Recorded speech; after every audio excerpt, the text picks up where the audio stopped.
Is the reason that Donald Trump is so opposed to the funding measure to keep the government from being shut down on Christmas? Is it because of the limits on Chinese investment to avoid national security breaches? Is it because Donald Trump and his family want to continue to invest in China? I'm going to explore that right here on this hot take. You're on the MeidasTouch Network and Legal AF. Let me just get rid of some of the smoke that's around this issue.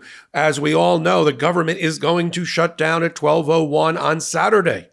There has been a bipartisan package that's already been approved by Hakeem Jeffries and the Democrats and the Republicans to fund the government within the debt ceiling limit. That includes $100 billion in disaster aid, but also includes, buried within that agreement, something that it looks to me like it's gotten Donald Trump upset because it relates to Chinese investment. In particular, let me tell you what is the key provision that I'm talking about. The bill proposes new limitations on U.S. investments in Chinese companies that may pose national security threats. This is why, while the TikTok litigation is going on all the way up to the United States Supreme Court, and we all know that Donald Trump, because of his likely because of his friendship with a major donor who's an investor in TikTok, and because he thinks he won the election because of TikTok and the bro vote and the young person vote, is now suddenly against the Biden administration policy and Congress's law to require TikTok to divest. This bill would increase those types of laws and barriers to make sure that Chinese technology companies don't get American dollars and access to our technology, right? It would stop America's capital from being used to aid China's development in critical technologies, which are a national security threat. This is consistent with the Treasury Department, again under Biden, issuing its final rule on that would be effective on January 2nd, 2025, restricting U.S. investment in Chinese companies, including in advanced semiconductors, the chips that run things like military-grade weaponry. Quantum computing, again, also has military application, and artificial intelligence, same. So certain of those transactions require notification, and it's to make sure that the Chinese military and intelligence is not being enhanced. So there's the Patriotic Investment Act, which is all part of this, which would prevent, and this is actually being supported by Donald Trump's incoming Secretary of State, Marco Rubio. Under the Patriotic Investment Act, this act seeks to prevent the U.S. tax code from rewarding, in other words, giving you a tax deduction for investments in communist China, particularly related to its military industrial complex. There's another set of laws that are being proposed, including by Republicans, that would make Chinese military and surveillance companies on a sanction and blacklist for investment. Now, that's all also within the funding package. Baked into that funding package is all of these anti-investment in enhancement of Chinese military is all in there. Now, who can I think of? Let's take a moment. Who that we know just invited the Chinese premier president to come to the inauguration, who just flip-flopped on TikTok and decided that it's a good thing and we shouldn't force effectively the Chinese government that controls ByteDance, its owner, to sell it and get out of the American market because we're worried about our national security. Now Donald Trump thinks, I have a soft spot for TikTok. Really? Or do you have a soft spot for Chinese investment? And then in addition to that, you got the TikTok flip-flop. You got the Chinese being invited to our inauguration, which has never happened before. And all of a sudden, Donald Trump's up in arms. Look, Chinese and the Chinese market and having some sort of economic relationships is important to Donald Trump's economic policy and to Donald Trump's family fortune. They have been busy signing contracts all around the world, even in advance of the inauguration, for the Trump Organization, run by Eric Trump, meaning run by Donald Trump. Contracts in Saudi Arabia, in the United Arab Emirates, in China, in India, all clamoring to do business with the family of the guy going back into the presidency. So Donald Trump, at the moment when he's trying to continue his bromance with the Chinese premier, who he has said, I love and he loves me. I feel like I'm listening to like Barney, the childhood purple dinosaur. Oh, everybody loves each other. That's great.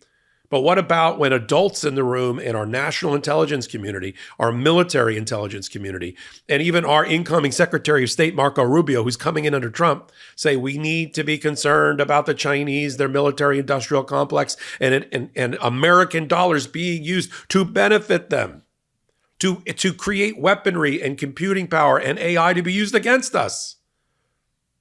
I can't even believe I have to do a hot take like this.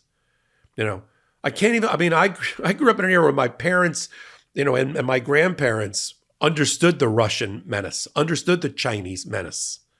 If anybody was caught anywhere near a relationship with any of those people, they were blacklisted in the 50s and 60s. We had entire House subcommittees and Senate subcommittees that went after Americans who they thought were communist.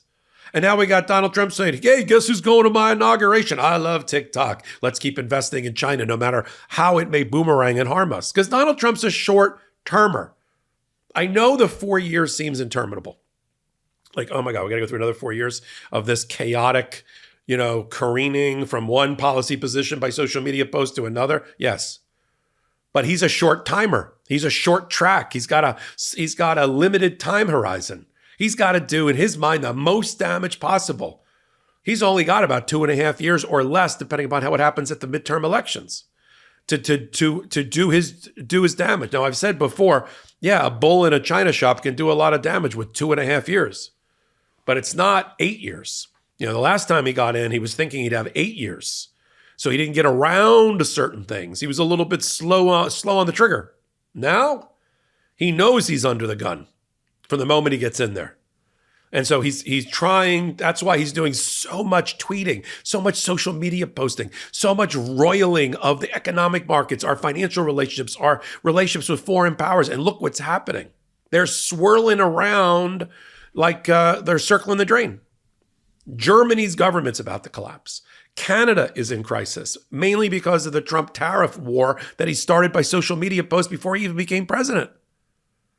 Right? France is not doing great with Macron. Anything that Donald Trump touches or looks a little bit askance at that just shows you how precarious our global relationships are and the financial engine underneath it. And Donald Trump knows it. And so that's why he's doing all of this now, all this churning now, because what was the line they used about Alexander Hamilton? Why he wrote so much, why he wrote most of the Federalist Papers, because he was running out of time. He was running against time. He felt like his mortality, he had dreams about dying early and he wanted to get things accomplished. Well, Donald Trump knows he's on a short timer. And that's why we're seeing what we're seeing.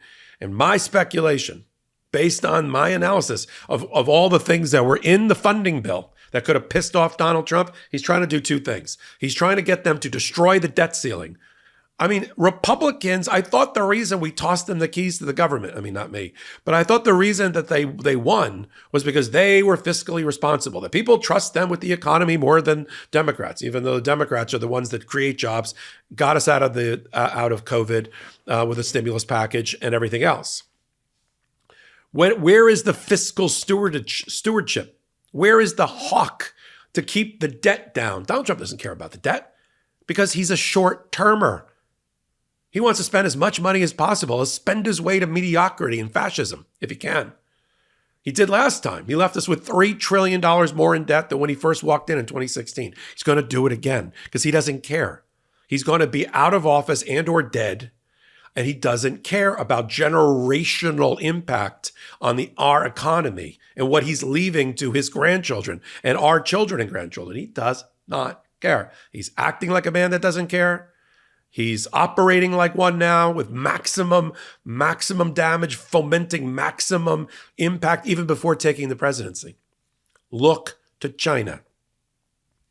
You're not going to tell me that it's a coincidence that he's suddenly pro-TikTok, doesn't think the Chinese government should be forced to sell it because it's not a national security risk in his view, and is against a funding bill to keep the government from being shut down by Christmas because it contains Chinese limitations on investment? Come on. What's the old line? Don't pee down my leg and tell me it's raining. And that's what's going on out there. So we're going to bring it to you right here. We don't pee down your leg at Meidas. I got to bring that up with the guys. Maybe that's our new slogan. We don't pee down your leg. We don't blow smoke or sunshine either. And I'm glad I'm here with you. I'm Michael Popok, reporting on all things legal AF at the intersection of law and politics, including this one. Popok Live on Tuesday nights right here on the MeidasTouch Network. Wednesdays and Saturdays, Legal AF, and then our new channel that we're doing. God, we need it more than ever at this moment. Pro-democracy, freely independent, no outside investors. We call it, you got it, Legal AF. In collaboration with the MeidasTouch Network. So it's at Legal AF MTN. Come on over there and go look at our new content that I'm directing as the curator there as well. So until my next report, I'm Michael Popok.